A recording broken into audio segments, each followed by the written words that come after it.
Hey there folks, my name is Empty Berry, and welcome to today's episode of Lore to Go, the series where we talk about the story behind games in 5 minutes or less. This episode will be about Emperor Calus, the previous emperor of the Cabal who now seeks to become the next disciple of the Witness.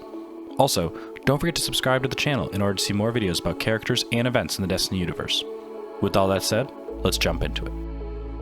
Long ago, Calus became the emperor of the Cabal people after leading a revolution that saw the end of the Cabal Empire's military expansion.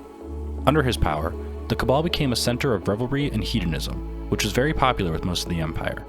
He redistributed wealth to the people, granted citizenship to the Imperial legions, and helped them to grow their influence in the galaxy.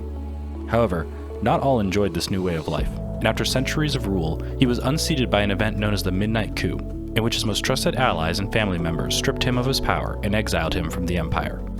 The Midnight Coup is a fascinating event, but a bit too long to cover in this video, so if you want me to do a deep dive on it and the fall of Calus's reign, leave me a comment letting me know. As part of his exile, Calus and his loyalists were placed upon the ship known as the Leviathan and sent out into the cosmos. The ones that overthrew his throne knew they couldn't kill him outright, as he was too popular with the people of the Empire, so they instead set a predetermined route for the ship that would have him traveling the far reaches of the universe for the rest of his days. For many years, the ship wandered, and Calus wallowed in his situation.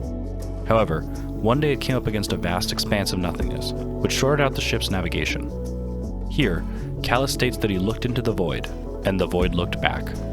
It is assumed that at this point he encountered either the darkness itself or an avatar of it, likely the Witness.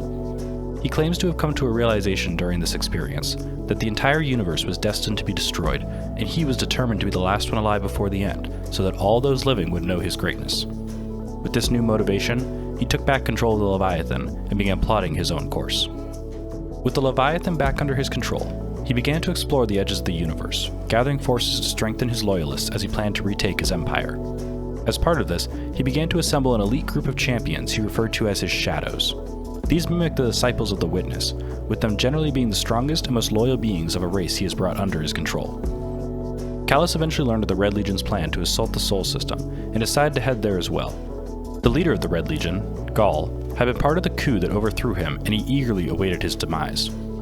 After Gaul was killed by the Guardians, the Leviathan arrived above Nessus and began to consume the planet's resources as a means of creating royal wine, which Calus consumed to expand his psionic abilities.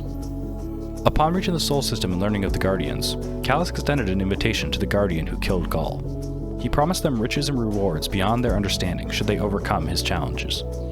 The Guardian and a raid team infiltrated the Leviathan, defeated his loyalists, and even bested Calus himself in his throne room. However, afterwards they learned that they had only killed a robotic automaton in the shape of Calus.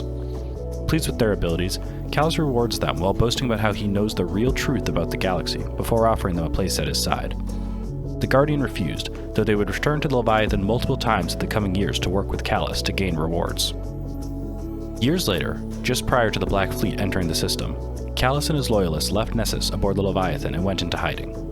During this time, he began to experiment aboard a ship called the Glycon with the Scorn and the Crown of Sorrow, an ancient hive artifact that he obtained from Savathun. His goal was to commune with the darkness once more, to gain insights into its plans and what his next steps should be. However, his experiments catastrophically failed, with everyone aboard the ship except for the Scorn dying, and the ship being plunged into extra-dimensional space. Months later, it would reappear and be investigated by the Vanguard and Keitel, though there were no signs of Calus on the ship. Calus also appeared to be funding a Scion uprising within the Cabal, as treasure from the Leviathan has been found with Scion insurgents attempting to cause a mutiny amongst the Cabal Empire.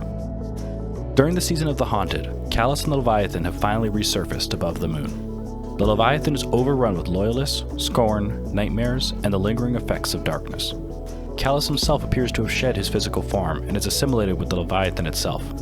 His true plans to become the next disciple of the Witness have been laid bare, and he plans now to take control of the dormant pyramid on the moon. As Calus has now formally aligned himself with one of the Traveler's enemies, the Vanguard have begun to move against him to prevent his connection to the pyramid, but it may be too late to stop it. Whether he succeeds in becoming a disciple, and what he plans to do afterwards, are still a mystery, but I will be here with you to explore that story when the time comes.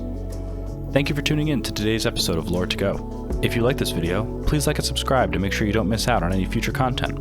In the coming weeks, we'll be discussing more about the events of the Season of the Haunted, including character profiles and deep dives into content like the Duality Dungeon. That's all for today though, thank you all for joining me, and I'll see you next time.